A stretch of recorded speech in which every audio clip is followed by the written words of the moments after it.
Queridos amigos e queridas amigas, estamos de volta em mais um estudo da obra Nos Domínios da Mediunidade. A obra Nos Domínios da Mediunidade é uma parceria entre o médium Chico Xavier e o espírito André Luiz. No dia de hoje, iremos examinar o capítulo 19, capítulo que o autor espiritual denomina como Dominação Telepática. É o nome do capítulo que estamos a examinar. Capítulo 19 fala de uma experiência, de uma vivência, de um processo muito interessante, muito específico na experiência mediúnica, um tipo de experiência mediúnica muito atípica que a gente não vê comumente. Por quê?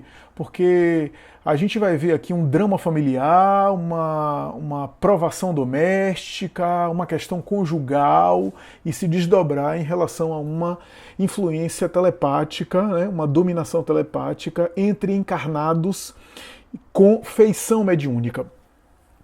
Vale lembrar que a telepatia é uma possibilidade de intercâmbio entre uma mente com outra mente. O médium em si mesmo, na sua essência, não deixa de ser um telepata. Seja de desencarnados, seja de encarnados, ele assimila o pensamento dos seres, das mentes ao seu redor.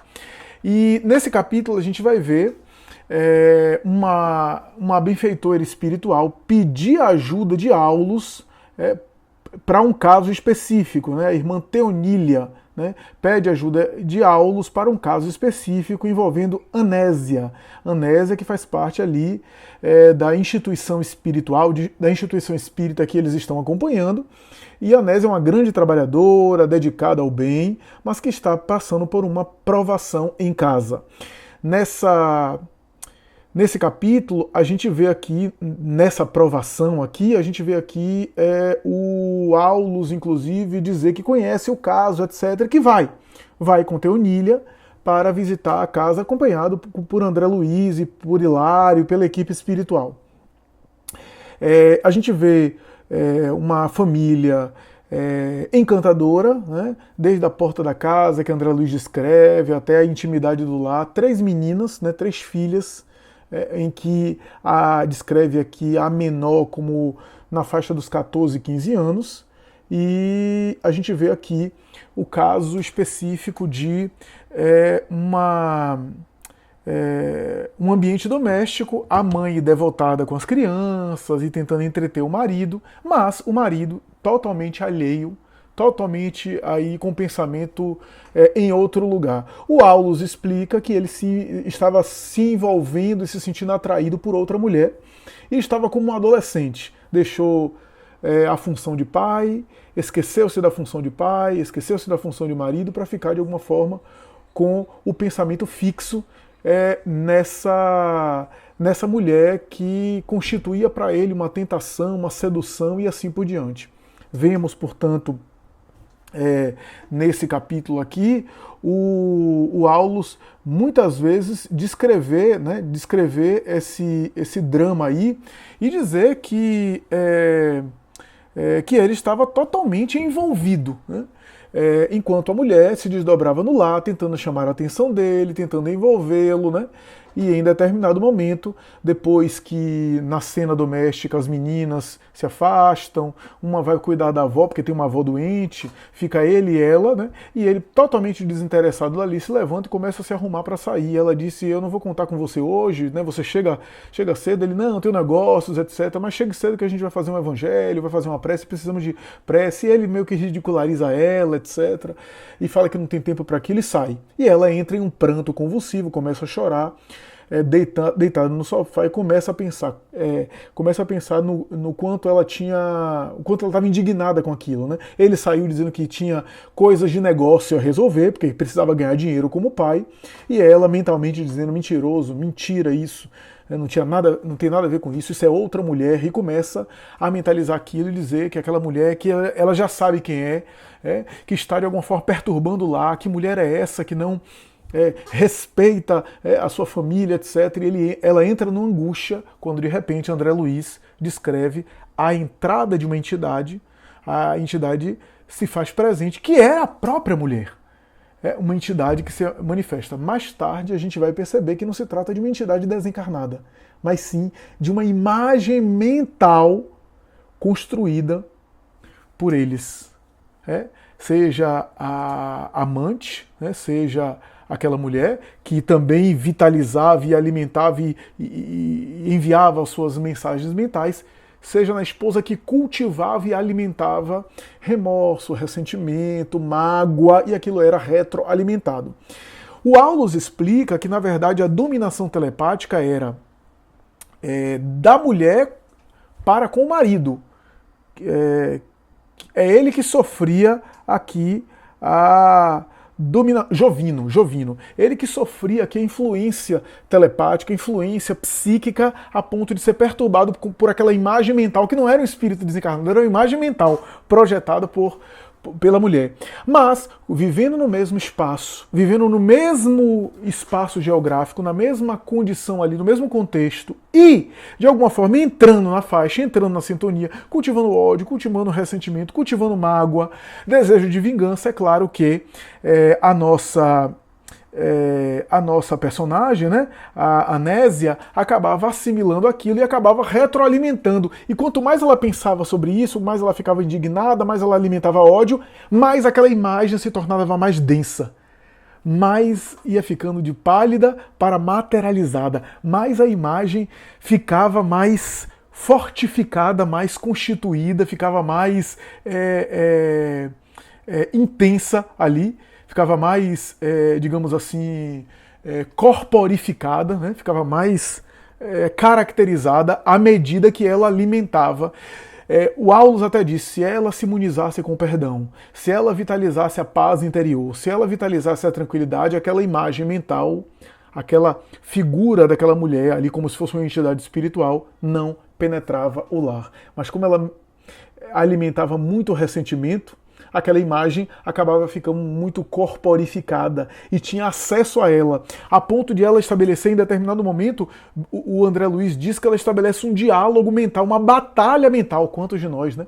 Uma batalha mental, uma espécie de duelo mental com a imagem.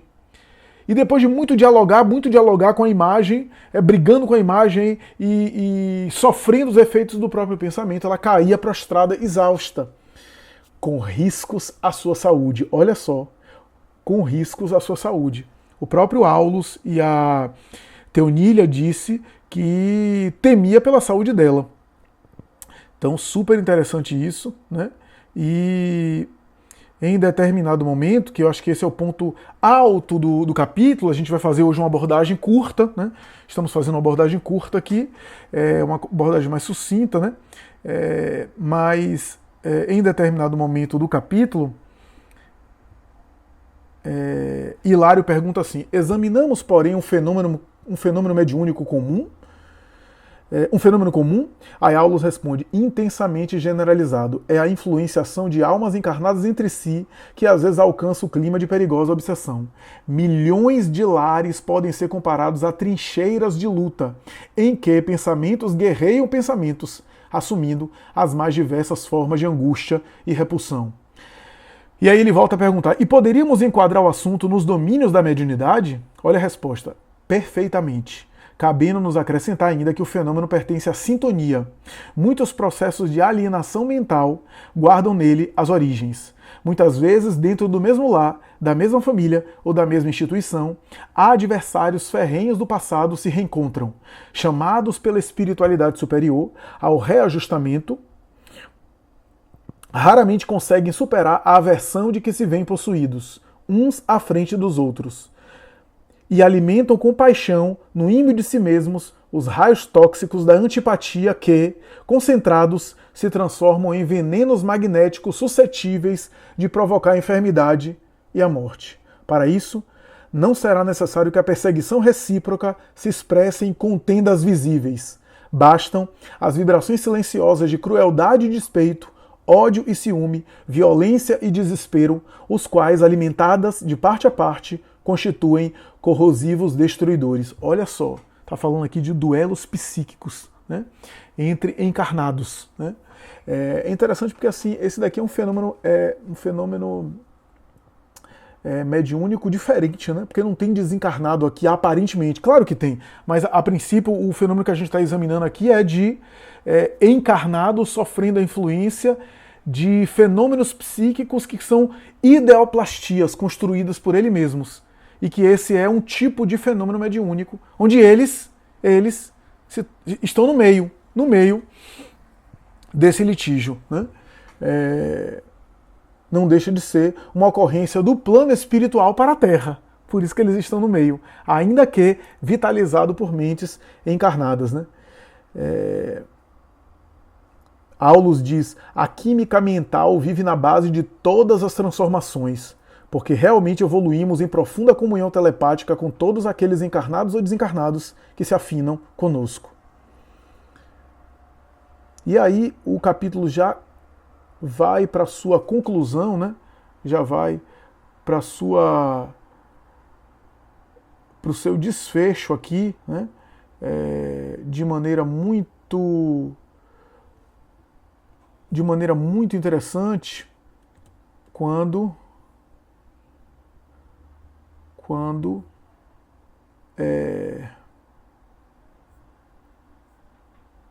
Aulus diz: a melhor maneira de extinguir o fogo é recusar-lhe a combustível. A fraternidade operante será sempre um remédio eficaz ante as perturbações dessa natureza. Por isso mesmo, Cristo aconselhava-nos o amor aos adversários, o auxílio aos que nos perseguem e a oração pelos que nos caluniam, como atitudes indispensáveis à garantia de nossa paz e de nossa vitória. Esse capítulo é super importante, a gente está fazendo um vídeo curto, mas é um capítulo super importante, super essencial. É um capítulo delicado, sofisticado, um capítulo muito interessante aqui. Eu me ative aqui aos fenômenos, às ocorrências, sem fazer grandes desdobramentos, mas vale a pena lembrar que esse capítulo é muito rico e, repito, caso essa mulher tivesse uma outra conduta, e estamos falando de conduta mental, André Luiz fala que do ponto de vista comportamental ela não reagia, mas mentalmente revoltada, ciumenta, cultivando ódio, era suficiente para estabelecer essa angústia dentro do lar. Caso ela tivesse uma outra reação, aquela construção psíquica, aquela ideoplastia psíquica exerceria influência só sobre ele, mas não ficaria na intimidade do lar, porque as vibrações positivas anulam sempre as vibrações negativas. Anulam sempre. É um drama doméstico, é um drama conjugal.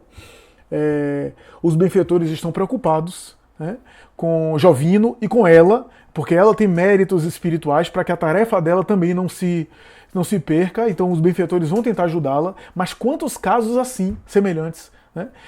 Ele realmente era um pai amoroso, um marido, mas se perturbou. Quantos dramas dessa natureza, dramas conjugais, dramas domésticos, às vezes provações que o espírito traz na área afetiva, na área amorosa, e ele estava enfrentando esse tipo de ocorrência ali. Os benfeitores estão preocupados e esse caso vai ser desdobrado em próximos capítulos, tá? Nós teremos aí o desenvolvimento desse drama, o desenvolvimento dessa história nos próximos capítulos. Mas nesse capítulo a gente fica com essa influência telepática em que uma mulher aparece, mas a mulher está encarnada. Como é que a mulher aparece? É a projeção da mente dela sobre ele, com o desejo de tê-lo, ele que assimilou isso e respondeu, reagiu positivamente, e a esposa, que também sofre influência dessa ideoplastia, dessa construção psíquica, que parece uma entidade espiritual, mas não é, e funciona quase que como uma entidade obsessora, e a esposa sofre influência porque reage de maneira perturbadora, de maneira negativa. Se tivesse uma outra postura, talvez não, certamente ela não seria tão afetada e talvez, com certeza, tivesse mais condições até de ajudar o seu companheiro nessa situação. É isso, meus amigos, espero que vocês tenham gostado. Esse é o capítulo 19 do livro Nos Domínios da Mediunidade, capítulo intitulado Dominação Telepática. E até a próxima, se Deus quiser. Muita paz.